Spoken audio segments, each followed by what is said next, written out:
Let's get another message for my babes. If we may get a message for my babes. I'm going to try not to be a weirdo. Blessed. Good luck. Weirdos in the house. All right, what's the message? If we may get an aspect in your chart. Looks like we got an aspect. Sequa? Sesqua. What? Sesqua? Quadrant. Clearly I haven't studied this stuff, you guys. Forgive me. We have a sesqua quadrant aspecting in your chart. I don't know. This minor aspect occurs when two planets or other astrological points are 135 degrees from each other. This aspect can cause some minor tensions between celestial bodies and may bring up feelings that you're tempted to sweep under the rug. If things don't feel quite right in your relationship, but you can't quite put your finger on it, this is an aspect to look out for. Something's not quite right, but you can't put your finger on it within a relationship. Okay.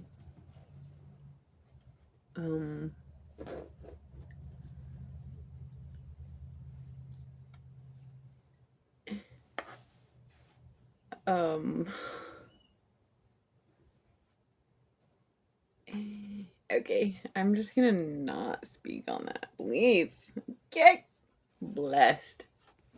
All right, let's get some energy here for let's just say something doesn't feel quite right with somebody.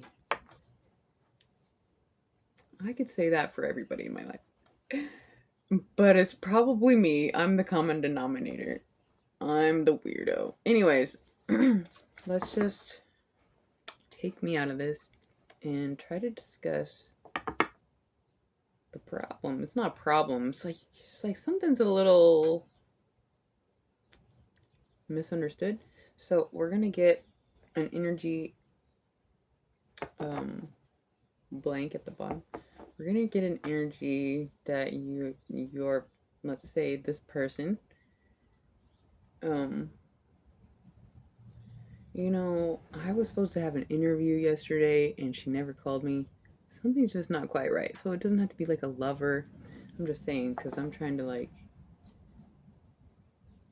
yeah, it seems like something's not quite right with every boss I've ever had. But anyways, something not quite right here with somebody.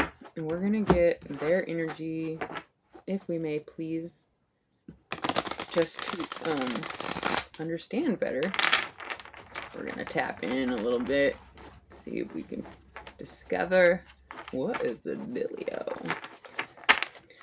All right, so their archetype, I think this archetype energies we'll do first here, and then we'll get yours and kind of compare the situation. It's like, what's up with this energy?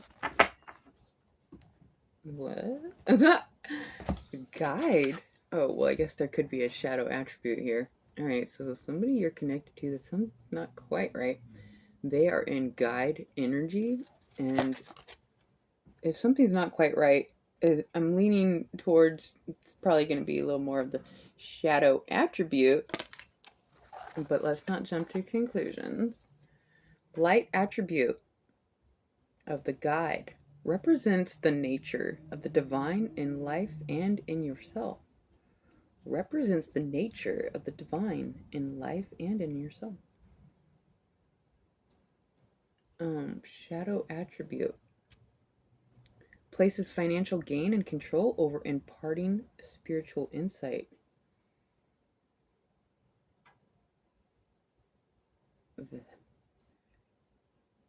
Places financial gain and control over imparting spiritual insight.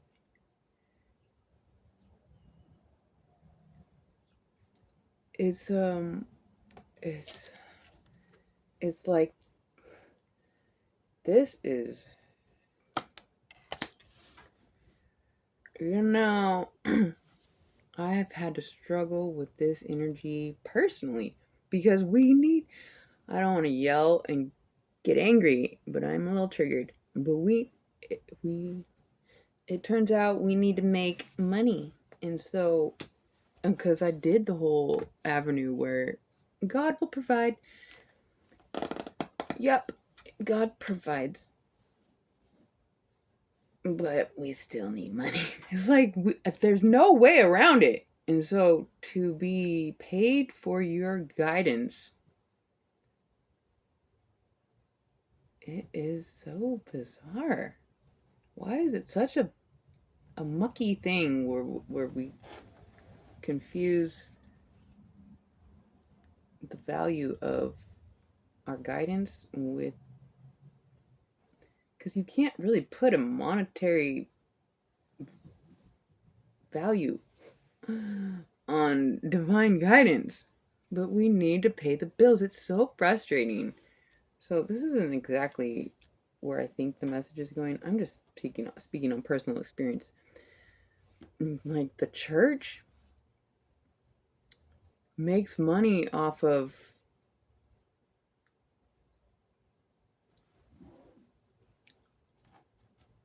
the church. Maybe that's the situation. Somebody's connected to a church that something's not quite right. Because I went to a church.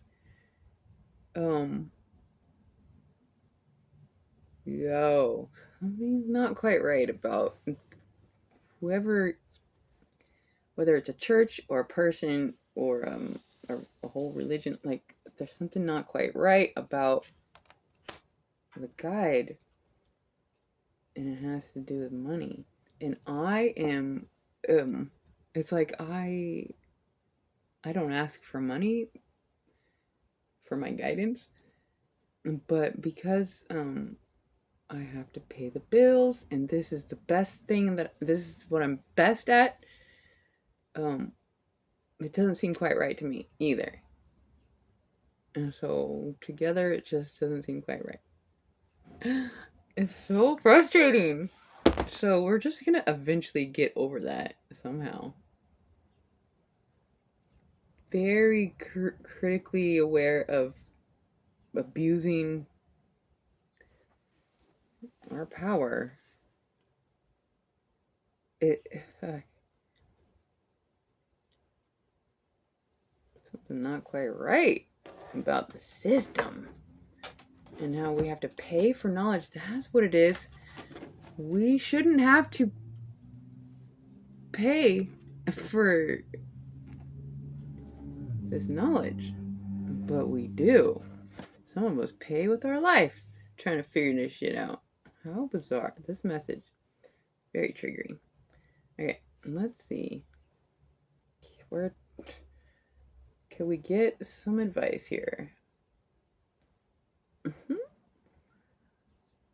Oh, yeah, and then your energy. Okay, or your archetype, so that we can compare and get a better reference of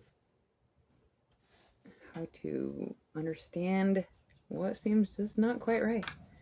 Your energy, if we may, my beautiful babes.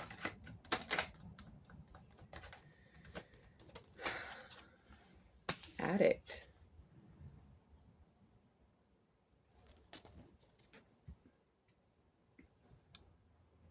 The church, let's just say the church, preys on people who have problems. It's like people like, I have nowhere to turn. I'll go to the church because I'm addicted to whatever it is, or going through the thing. And so the guide, and this isn't in every single case, but it's like the guide takes advantage of the one who's getting guidance. If something's not quite right, there is somebody, it's a system that takes advantage. And if you're looking at it at the big scale with the government and the whole thing, they necessarily, well, it feels like sometimes they create addicts and then send them to a guide, and it's like, that's not quite right.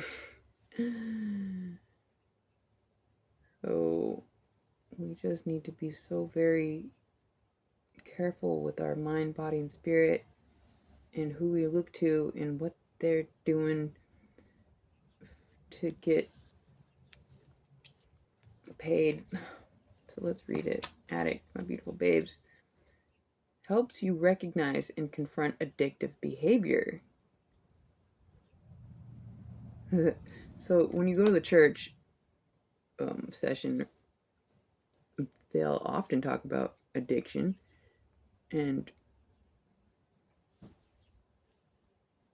they'll enlighten you. What does it say? Helps you recognize and confront addictive behavior. It's like, well, you already know within yourself to have gone to the church, so you don't need this guide necessarily. But all right, well, somebody just needs a different guide, because if we're talking about something that's just not quite right, this guide has ulterior motives, and that is just unfortunate when we're dealing with such critical energy as addiction to be taken advantage of on top of it. My goodness. Let's just read the shadow attribute that I hope most of my babes are not in this energy. Shadow attribute of the addict is compromises integrity and honesty, allows an addictive pattern to have authority over your inner spirit.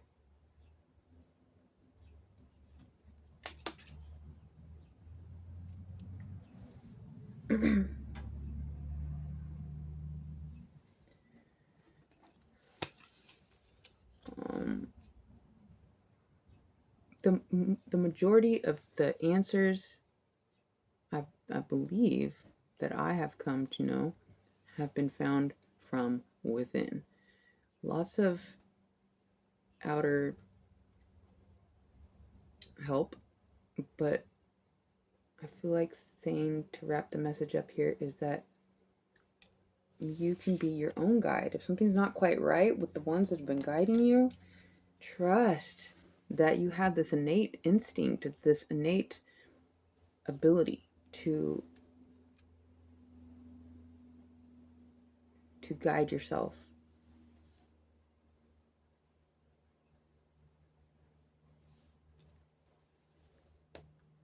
And you can attribute it to God when you guide yourself, co-guiding, tapping into your power over self is God energy. So it's good that we're paying attention that something's not quite right about somebody who's guiding you.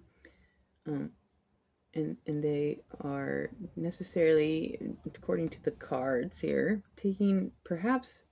possibly taking advantage of your addiction, whatever that might look like. So trust yourself, and it's a very fuzzy line how guides get compensated and how they can take advantage of, and I never want to be, I would never want to take advantage. Clearly, I hope I didn't even have to say that. So should we get maybe just one more for this situation, and somebody's going to be going within a little bit more because something's not quite right about somebody you've been looking up to. What's the message? If we may get a message for my babes. Don't wait to get picked. Don't chase anything that doesn't want to be caught. Instead, pick yourself up and forge ahead.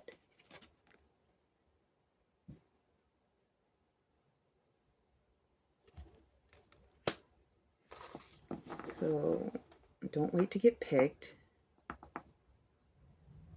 Don't chase anything that doesn't want to be caught. I'm getting, well, what if they want to be caught?